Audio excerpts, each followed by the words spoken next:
오늘 말씀은 창세기 15장에 있는 말씀을 저희가 함께 보겠습니다. 15장 1절에서 7절까지의 말씀입니다. 저희가 이번 주는 한 절씩 교독해 보도록 하겠습니다.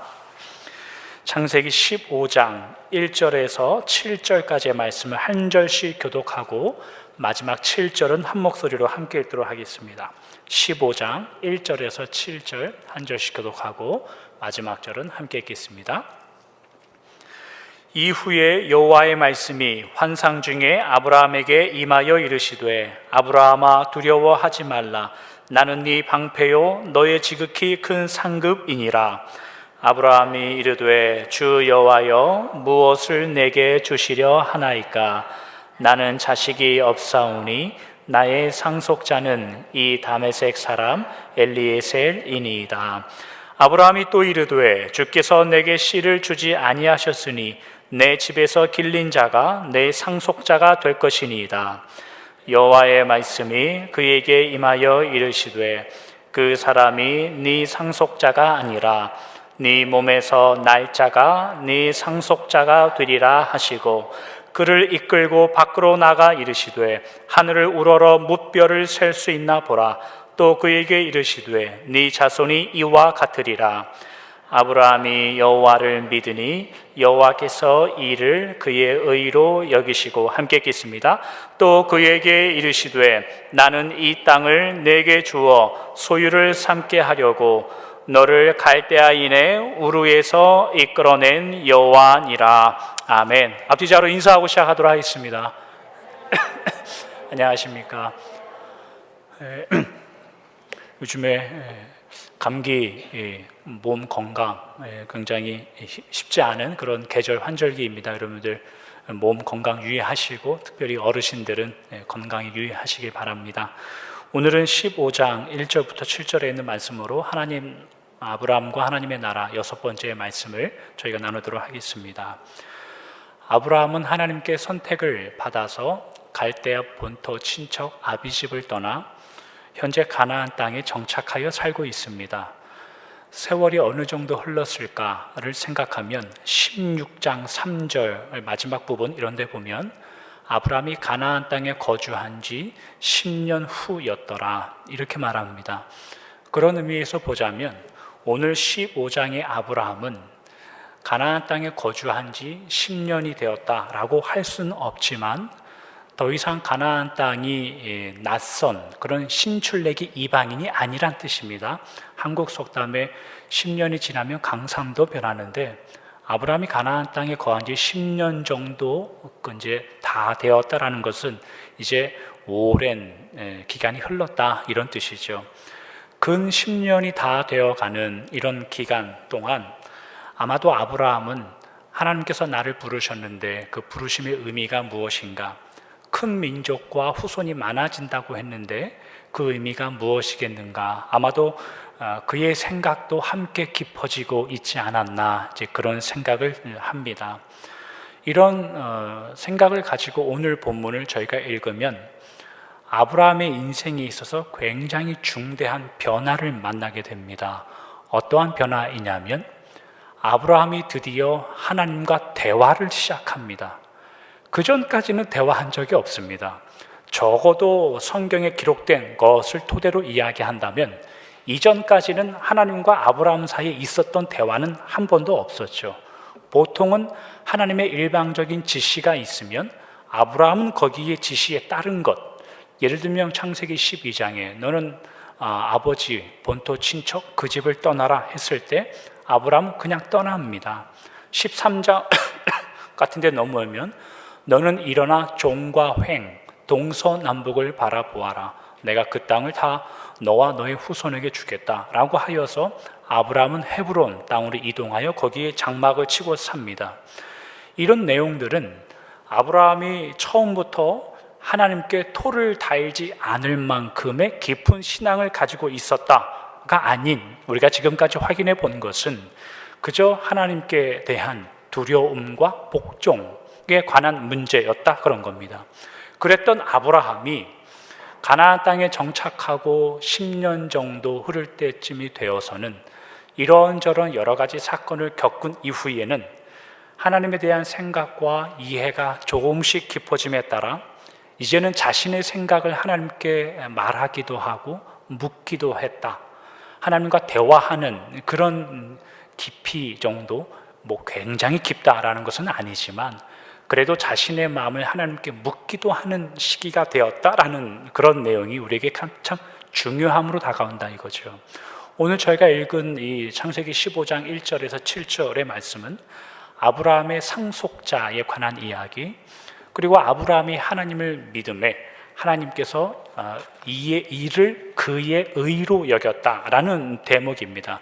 오늘 저희가 다뤄볼 내용인데, 아브라함에게 있어서 상속자라는 것은 무슨 의미이고, 아브라함이 하나님을 믿은, 그래서 의로 여겨진 그 믿음이 무엇인가에 대한 내용입니다. 그걸 저희가 살펴보려고 하는데, 이것이 왜 중요한 내용이 되냐면 다음에 두 구절을 저희가 먼저 한번 살펴보도록 하죠. 갈라디아서 3장 29절에 있는 말씀과 갈라디아서 1장 6절에 있는 말씀입니다. 너희가 그리스도의 것이면 곧 아브라함의 자손이요 약속대로 유업을 이을 자이니라. 1장 6절에는 이렇게 기록합니다. 그리스도의 은혜로 너희를 부르신 이를 이같이 속히 떠나 다른 복음을 따르는 것을 내가 이상하게 여기노라. 갈라디아라는 교회의 그 가장 큰 이슈, 교회의 문제 중에 하나가 뭐였냐면, 구원이라는 것을 율법을 잘 지켜서 구원을 받느냐, 아니면 하나님의 은혜로만 구원을 받느냐의 이 이슈와 이 문제가 갈라디아 교회 안에서 굉장히 심각하게 대두되었습니다. 그래서 바울이 1장에 뭐라고 기록하냐면, 너희가 하나님의 은혜를 떠나 율법을 지켜 구원을 받는다는 다른 복음으로 치우쳐진 것에 대해서 나는 굉장히 이해할 수 없다라고 말해요. 율법이라는 것이 뭐냐라고 생각하면 그 명령을 지켜야지만 구원을 받는다라는 조건으로 다가온다는 뜻입니다. 조건. 거기에는 은혜라는 것이 들어갈 자리가 없다라는 뜻이에요. 그러나 거기에 성경은 뭐라고 대답하냐면, 구원과 의롭게 되는 일은 오직 하나님의 은혜, 그리스도의 십자가의 은혜로만 된다라는 것을 강조해요. 주님의 십자가로만 우리는 구원을 받고 하나님의 소유가 된다라는 것을. 그래서 3장 29절에는 뭐라고 나오냐면, 이 말이 굉장히 의미심장합니다. 거기 뭐냐면, 그리스도의 것이면 곧 아브라함의 자손이요 약속대로 유업을 이을 자이니라. 이렇게 나와요. 여기서 약속의 유업을 잇는 자라는 뜻이 바로 상속자라는 의미 아닙니까? 유산을 물려받는 상속자라는 말이고, 이 유산을 아브라함에게 후손에게 줄 것인데, 그 후손들이 누구냐라고 말하면 은혜로 구원받아 그리스도의 소유가 된, 그리스도의 것이 된, 그리스도에게 속하게 된 자들, 이렇게 이야기하는 거예요. 이게 구원받은 우리 이야기를 하고 지금 있는 건데, 은혜로 구원을 받으면 아브라함의 상속자가 된다는 말이에요. 그러면 구원받으면 아브라함의 상속자가 되고, 상속자가 된 그들은 아브라함으로부터 물려받는 유산을 얻게 될 것이다 라고 말해요. 약속된 유산, 아브라함을 통해서 약속된 유산이 뭘까요? 우리가 창세기 계속 살펴보고 있는 게 그겁니다. 창세기 13장 15절, 하나님이 아브라함에게 이 땅을 너와 너의 후손들에게, 너의 상속자들에게 줄 거다, 그렇게 얘기해요. 히브리서 11장 10절에 우리가 처음에 첫 번째 시간에 나눴던 하나님께서 주겠다 했던 그 약속, 아브라함은 어떻게 이해했냐면 장차 가질 더 나은 본향을 말한단 말이죠. 그것을 아브라함의 개인적인 이야기로 시작했지만 나중에는 우리 이야기로 흘러내려온, 그렇기 때문에 오늘 본문이 굉장히 중요해요. 이런 배경에서 오늘 본문의 아브라함과 하나님의 대화 사이에 있었던 이 대화가 무슨 의미인지 살펴봐야 돼요. 그렇지 않으면 하나님께서 아브라함에게 나타나실 때마다 늘 비슷한 이야기를 합니다. 어디를 가더라도 내가 이 땅을 너와 내 후손에게 주겠다. 어디를 가더라도 이 땅을 너와 너의 후손들에게 주겠다. 이게 무슨 술주정하는 것도 아니고 시시콜콜 때때로 했던 얘기 또 하고 했던 말 또 하고 그런단 말이죠. 그러나 이것을 앞뒤 정황을 따져보고 생각해 보면 하나님과 아브라함의 대화가 그렇게 간단하지 않다. 그렇게 쉽게 이해하고 넘어간 문제가 아니다 이 말입니다. 저희가 한번 살펴보도록 하죠. 오늘 본문 1절에 이후에 하나님께서 아브라함에게 나타나셔서 이르시되 두려워하지 말라 나는 너의 방패가 된다 이렇게 말씀하세요. 이후에 라는 말이 무슨 뜻인가를 생각하면 우리가 미루어 짐작할 수 있듯이 지난주에 살펴봤던 그 4개 나라의 연합군들과 싸웠던 아브라함, 그의 국력이 어느 정도였고 지금 아브라함의 심리적인 상태가 어떠했는지 우리가 짐작해 볼 수 있는 대목입니다. 그런 이후에 하나님께서 아브라함에게 너의 상급이 지극히 클 것이다 그렇게 얘기를 합니다. 이에 아브라함이 뭐라고 2절에 대답하냐면 하나님 저에게 무엇을 주시려고 합니까? 저는 자식이 없으니 이 다메섹 사람 엘리에셀이 제 후속자, 제 상속자가 될 것입니다. 그렇게 대답을 합니다. 우리는 이 부분에서 아브라함을 굉장히 오해합니다. 어떻게 오해하냐면 하나님께서 아브라함에게 아들을 주지 아니하셨으므로 아브라함이 시험에 들어 종들 중에서 한 명을 선택하여 엘리에셀이라는 자를 아브라함의 후계자로 삼았다라는 것인데 그렇게 생각할 수 없습니다. 그런 뜻이 아니고 이 땅을 너와 너의 후손, 자손에게 주겠다라고 했을 때는 하나님께로부터 어떠한 상속을 받는다라는 의미였습니다. 그러면 아브라함 편에서 어떤 생각을 할 수 있냐면 지금까지 아브라함은 갈대아 우르를 떠날 때 75세였고 지금 10년 정도가 흘렀다라고 생각하면 대략 85세 넘지는 않았을 거죠. 그 전에 85세쯤 됐는데 아브라함이 몇 살에 결혼했는지 성경에 나오진 않아요. 몇 살에 결혼을 했는지.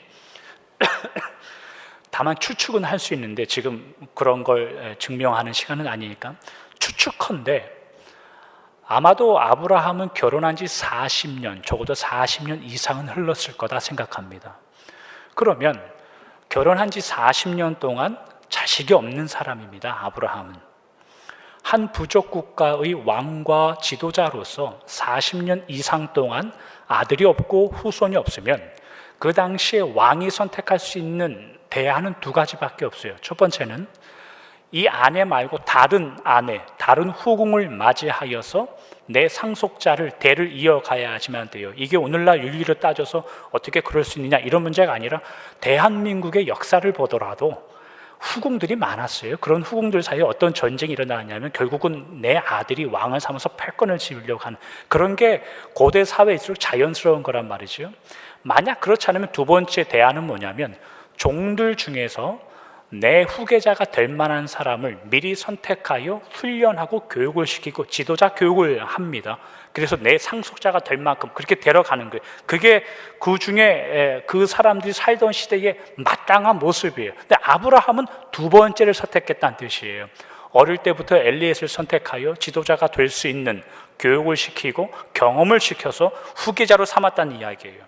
하나님께서 이 땅과 이 유산을 큰 민족을 너와 너의 후손에게 주겠다라고 생각한다면 이 약속을 아브라함이 지금까지 수십 년 동안 자식이 없었고 이미 엘리에셀이라는 후계자는 선택되어 자라나고 있고 훈련받고 있고 앞으로 또 나의 친자식이 태어날 가능성이 없다면 엘리에셀을 선택하는 것은 정당한 선택이란 말이죠. 우리가 이것을 보고 믿음이 없다 그렇게 추궁할 이유도 없어요. 당연한 거예요.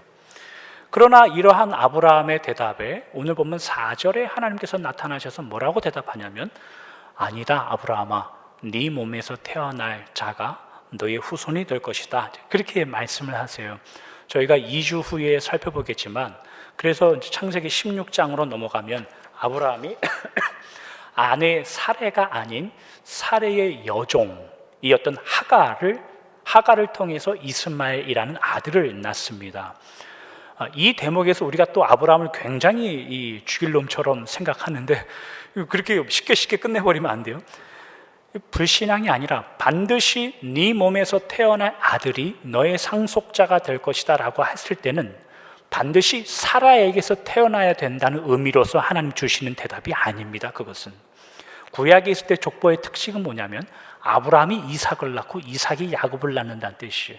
이것은 이 고대 이스라엘에게 계보란 아버지가 아들을 낳는다는 의미예요. 어머니가 아들을 낳는, 실제 낳는 건 어머니가 낳는 거죠. 그러나 아버지가 낳다는 의미로서 어머니는 그렇게 중요하지 않아요. 그러니까 네 몸에서 낳아야 된다라고 하나님이 말씀하실 때는 아내가 누구였든지 그런 개념이 없어요. 그렇기 때문에 하갈을 데려오는 거예요.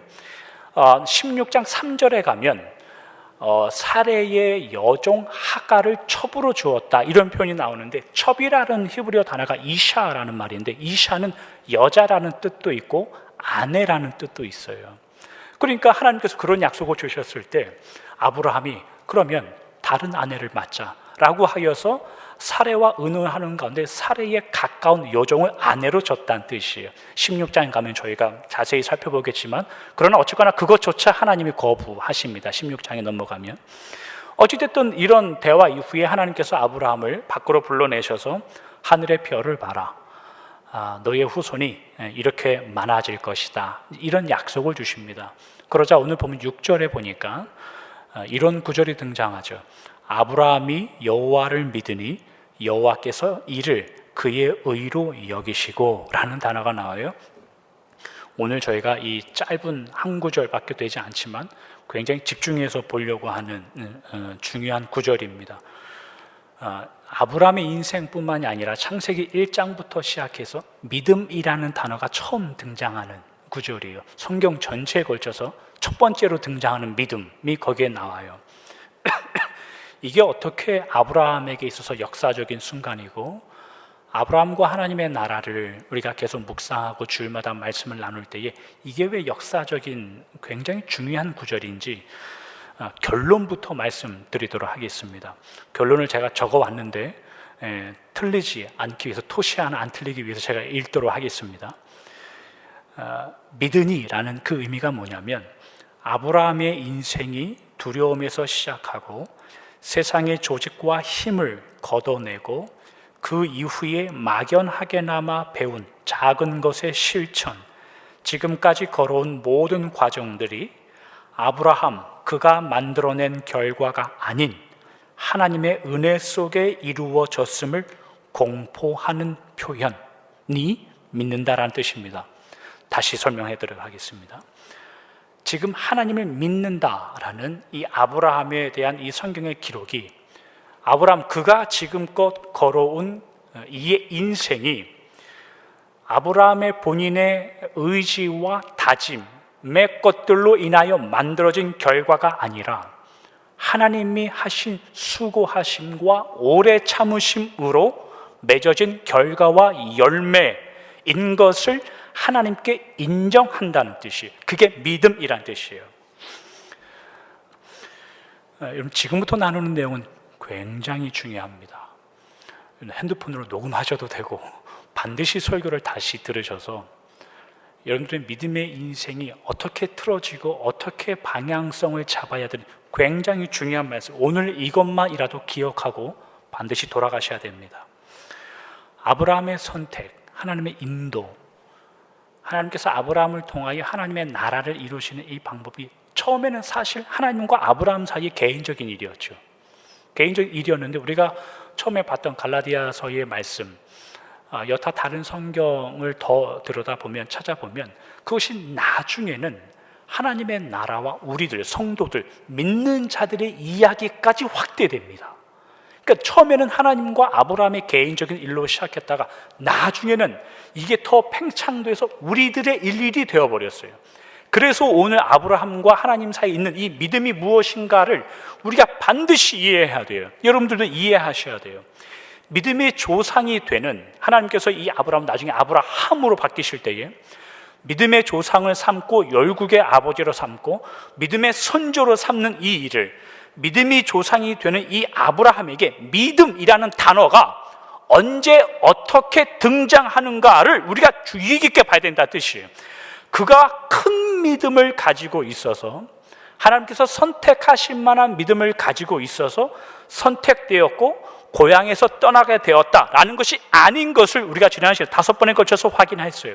아브라함은 그의 과거 속에 우상의 가문, 세상의 원리 속에 풍요로워지는 그것에 익숙해져 있던 그 사람이, 그 아브라함이 그것들과 타협하지 않고 오래 참으심으로 그를 인도하여 지금까지 나를 붙잡고 계신 하나님이다를 알게 되었을 때에 아브라함의 믿음이 나온다는 뜻이에요.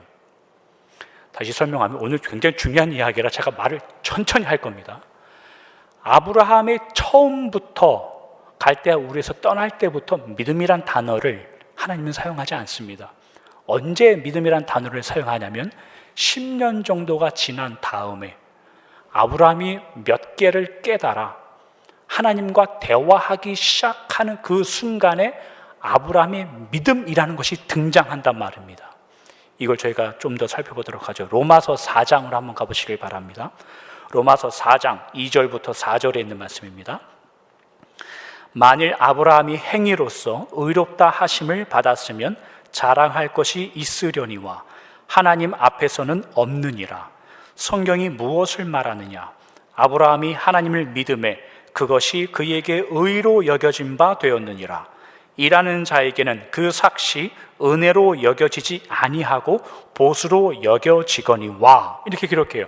로마서 3장 21절부터 여러분들이 보시면 이제는 율법 외에 한 의가 나타났다라고 하여서 율법으로 구원받는 것이 아니라 하나님의 의, 예수님의 십자가로만 구원받는다라는 내용이 쭉 기록하고 있다가 로마서 3장 24절 같은 데 보면은 은혜로 값없이 의롭게 됨을 받는다라는 것이 나와요.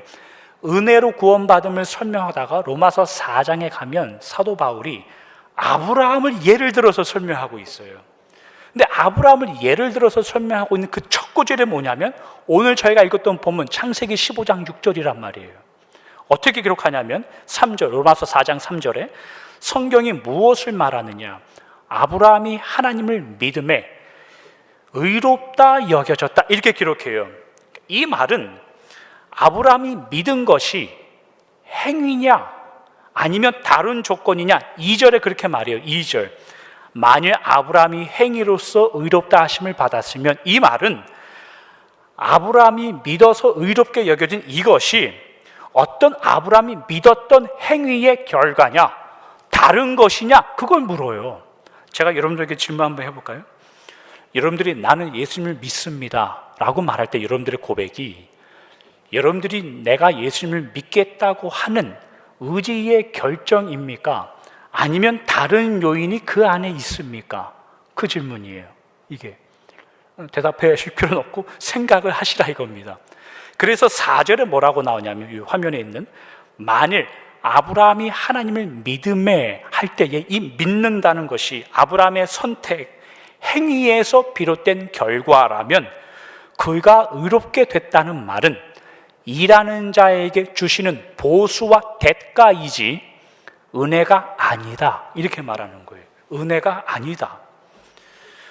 아브라함의 믿음의 인생이 있어서 그의 믿음의 이 이야기가 그의 부르심의 초반에 나오지 않고 하나님께서 근 10년이 지난 다음에 지금 이때에서 하나님께서 믿음의 이야기를 꺼내는 이유가 여기 있단 말이에요. 그럼 여러분들 마음에는 자연스럽게 이런 질문이 떠올라야 돼요. 히브리서 11장 8절에 가면 뭐라고 기록하냐면 믿음으로 아브라함은 하나님이 불렀을 때에 갈 바를 알지 못하고 본토 친척 아비 집을 떠났다 이런 구절이 있어요. 그럼 그래서 여러분들이 질문이 나오셔야 돼요. 목사님 믿음으로 아브라함이 본토 친척 집을 떠난 거 아닙니까? 그러면 어떻게 생각하시면 그러면 거기서 말하는 믿음이 뭔가를 생각해야 된다는 뜻이에요. 그래서 이 화면에 있는 로마서 4장 4절 다음에 5절에 가면 어떤 말씀이 나오냐면 이런 말씀이 나와요.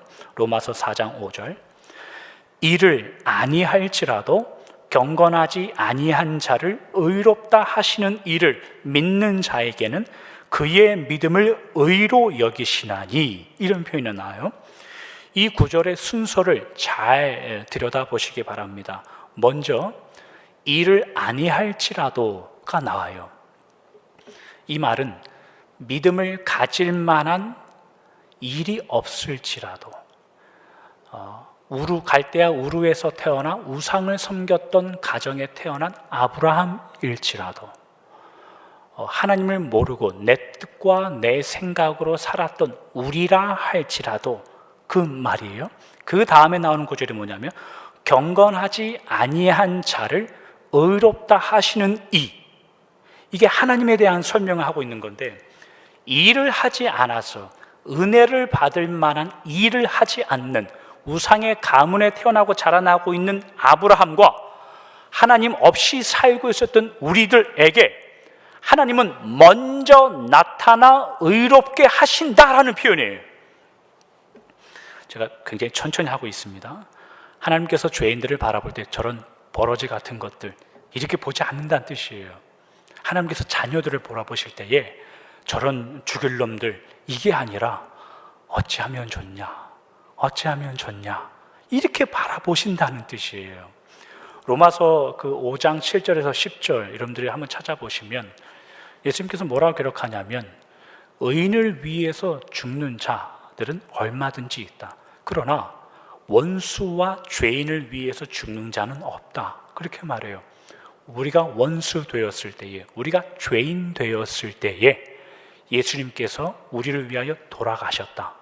죄인처럼 있을 때에, 원수처럼 있을 때가 아니라 우리에게 저런 죄인 같은 놈, 죄인들, 저런 원수들이라고 이야기할 때 예수님께서 돌아가셨다라고 이야기해요. 그러면 눈을 못 뜬 자가 하나님의 은혜로 예수님의 기적으로 눈을 떠서 세상의 아름다움과 세상을 빛은 본 이후에 하나님을 몰랐던 죄인과 원수들이 하나님께서 의롭다 하신 이가 먼저 있기에, 그 이후에 하나님 세상이 아름답습니다, 구원을 받아보니, 눈을 떠보니 앞이 보입니다 라고 감탄하는 그 일에 대하여 마지막에 보니까 그 믿음을 의로 여겨주신다라고 말하는 거예요. 종합하자면 의롭게 되기 위해서 믿음이라는 것이 먼저 가져야 되는 조건으로 나오지 않고 있어요, 성경은. 다시 한번 설명합니다. 의롭게 되기 위하여 믿음을 먼저 가져야 되는 선행 조건으로 나오고 있지 않습니다, 성경에서는. 믿음은 무슨 표시로 나오는 걸까요? 그러면 믿음이라는 것은 경건하지 않은 우리를, 경건하지 않은 아브라함을 먼저 선택하시고 의롭게 여겨주셔서 이끌어 가실 때에 마침내 하나님과 대화하고 그 하나님을 깨달아 알아서 하나님을 느끼고 고백하고 대화하는, 하나님, 제가 이제야 당신을 알았습니다 라는 것의 증명으로 믿음이 나온다는 뜻이에요. 질문 한번 해볼까요? 여러분들은 믿어서 구원을 받았습니까? 구원을 받아서 믿었습니까? 그 질문하고 똑같은 거예요. 쉽지 않으시죠? 성경을 제대로 읽으면 쉽지 않는 대답이에요. 나중에 따로 찾아오시면 더 깊게 이야기하고. 여러분들 얼굴 표정이 지난주보다 더 심각한 표정으로 저를 쳐다. 어려운 이야기는 여기까지 그만하고 오늘 본문 창세기 15장 6절로 돌아오면 아브라함이 하나님을 믿으니 하나님이 그것을 의로 여겨주셨다가 아브라함의 인생에 있어서 얼마나 감격스러운 장면인지 그게 느껴진단 말이에요. 아브라함의 믿음이 훌륭했다, 이런 이야기 하자는 거 아닙니다. 아브라함이 믿음이 좋다, 이런 이야기 하는 게 아니라 아브라함이 하나님을 믿었다라는 그 뒤면에는, 이면에는 아브라함의 굉장한 많은 고백과 모습들이 보여진단 말이에요. 예를 들면 하나님, 이 모양에도 하나님은 수고하셨고 참아주셨고 성실하셨습니다. 하나님, 저 모양이었을 때도 하나님은 참으셨고 수고하셨고 성실하셨습니다. 하나님, 그것이 맞는 것 같아서 그 길로 내려가 보았는데 그때에도 하나님은 참아주셨고 견뎌주셨습니다. 그래서 제가 다시 올라왔습니다. 되돌아보니 제가 결정한 것보다 하나님이 더 큰 일을 제 안에 하고 오셨습니다. 그것을 깨닫게 되는 게 하나님을 믿으니 라는 표현이에요. 이 믿음을 가지고 하나님이 아브라함을 의로 여겨주셨다라는 이 표현도 잘 생각해 보면 그럼 지금까지 하나님은 아브라함을 의롭게 바라보지 않으셨다는 뜻일까요? 그렇지 않습니다. 하나님은 아브라함이 이해하지 못할 때도 사랑하셨고, 넘어졌을 때도 사랑하셨고, 아브라함이 도망갔을 때도 사랑하셨고, 이해하지 못했을 때에도 하나님은 아브라함을 사랑하여 이끌어 주셨습니다. 지금 하는 믿음의 고백, 내가 하나님을 믿으니 이 고백 때문에 하나님이 아브라함을 의롭다 칭해 주는 게 아니라 이미 하나님은 그를 붙잡고 이끄시고 계셨어요. 그럼 의롭다라고 칭해 준다는 뜻은 무슨 뜻일까요? 아브라함이 하나님을 믿으니, 아브라함아, 너 그거 이제 알았냐? 네가 생각하는 것보다 너는 굉장히 괜찮은 사람이다. 왜냐하면 내가 선택하고 이끌고 있으니. 그게 의롭다는 뜻이에요. 하나님께서 여러분들을 의롭게 바라봐 주신다고 하였을 때, 비단 여러분들이 착하게 살고 다른 사람보다 더 어떻게 표현할까요? 세상 사람들에게 존경받는 사람, 그런 의미에서의 의의가 아니라 내가 어느 한 수준에 있을지라도 하나님이 나를 이끌어 주시는 분이군요를 깨달아 아는 것, 그래서 하나님과 대화하고 교제하는 그것을 의롭다라고 말하는 거예요. 우리 이야기를 한번 넘어와서 생각해 보도록 하죠. 우리는 믿어 구원을 얻어 하나님의 나라를 살아갑니다. 믿음, 구원, 하나님의 나라, 어느 단어라도 우리 편에서 우리가 만들어낼 수 있는 단어와 생산해낼 수 있는 것이 전혀 없습니다. 그래서 성경은 구원은 선물이다 말해요. 구원은 선물이기 때문에 자랑할 수 없다라고 말해요. 그게 에베소서 2장에 나오는 말씀인데, 에베소서 2장 8절과 9절입니다. 너희는 그 은혜에 의하여 믿음으로 말미암아 구원을 받았으니 이것은 너희에게서 난 것이 아니요 하나님의 선물이라. 행위에서 난 것이 아니니 이는 누구든지 자랑하지 못하게 함이라. 은혜, 믿음, 구원, 이것이 우리에게서 나지 않았다 이렇게 말해요. 그래서 자랑할 수 없다. 여러분, 간절하고 사모하는 마음이 있으면 은혜를 받을까요? 질문입니다. 사모하는 마음이 있으면 은혜를 받을까요? 대답을 잘 못하시겠죠. 이전에는 대답이 쉬웠어요. 사모하면 은혜 받는다. 성경을 깊이 알아가고 읽으면 이런 대답이 쉽지 않아요. 사모하면 은혜를 받는다. 대답부터 말씀드리도록 하겠습니다. 사모하면 은혜를 받습니다. 사모하면 은혜를 받습니다. 그러면 사모한다는 뜻이 무엇인가 곰곰이 생각해 보셔야 돼요. 믿어서 구원받는다. 구원이 우리에게 난 것이 없다.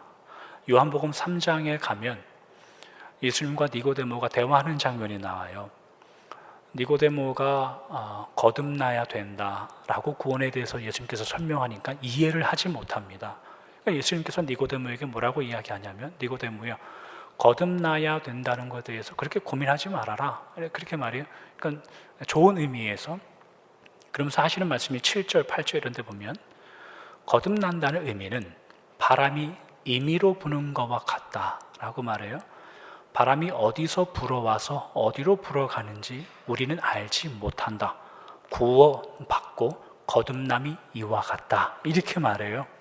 이게 우리의 자랑이 아니다라는 거하고 똑같아요. 구원이 자랑이 아니다라는 말은 못난 자들의 일이다라는 거예요. 구원이라는 것은 자랑할 것이 없다라는 것은 내 안에 자랑할 만한 그럴듯한 것이 없다라는 단어하고 말하고 똑같아요. 구원에 있어서. 그럼 여러분, 성도가 되어 교회가 되어 간다고 이야기했을 때 못났으니 비판도 해서도 안 됩니다. 교회와 성도들을 보면서 어떻게 저리 못났냐, 그런 이야기 하는 거 아닙니다. 어찌 저리 못났냐라고 말할 때는 나는 아니다라는 말이거든요. 그럼 나는 자격이 된다는 의미예요. 그 교회가 다른 복음을 전하여 거짓 교회가 되어가고 있거나, 아니면 그 안에 분별이 필요하여서 교회를 올바로 세워야 되는 상황이 아니라면 교회 안에서 우리는 사랑의 빛만 남아야 됩니다. 그것이 자랑하지 않는다는 뜻이에요.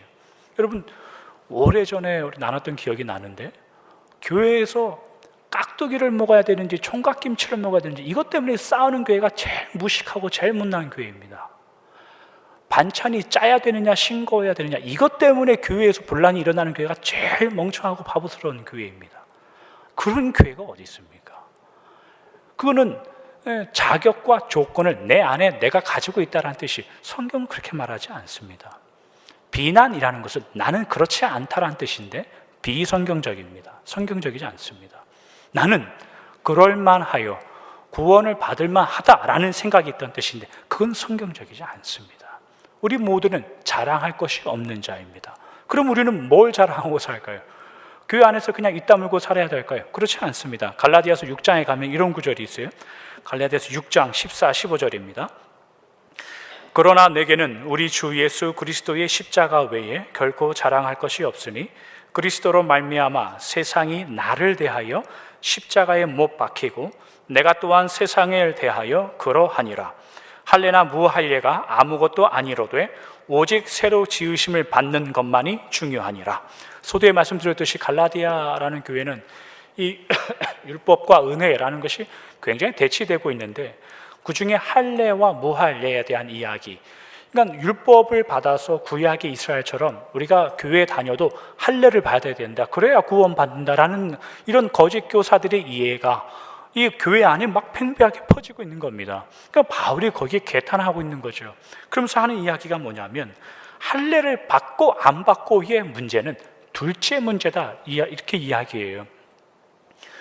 다 설명할 수는 없지만 사도 바울도 할례를 행한 적이 있습니다. 누구에게 행했냐면 디모데에게, 사도 바울의 영적인 아들에게 할례를 행한 적이 있어요. 2차 전도여행 다닐 때 할례 자체가 이 신약 성경에 있는 제자와 초대교회 안에서 큰 문제나 배척에서 버려낼 문제는 아니었어요. 그러나 그것들과 십자가의 사랑이 대치되는 상황에 십자가 외에 자랑할 것이, 다른 것이 더 나온다면 그것들은 다 무익하다라고 말하는 거예요.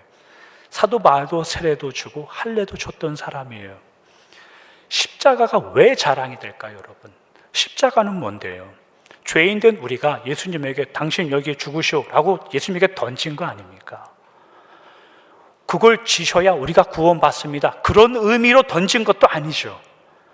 당신이 우리가 원하는 메시아가 아니니까 당신 때문에 내 삶이 윤택해지고 이득을 볼 줄 알았는데 지금 와서 보니까 그렇지 않소, 그러니 여기에 죽으시오라고 던진 게 십자가잖아요.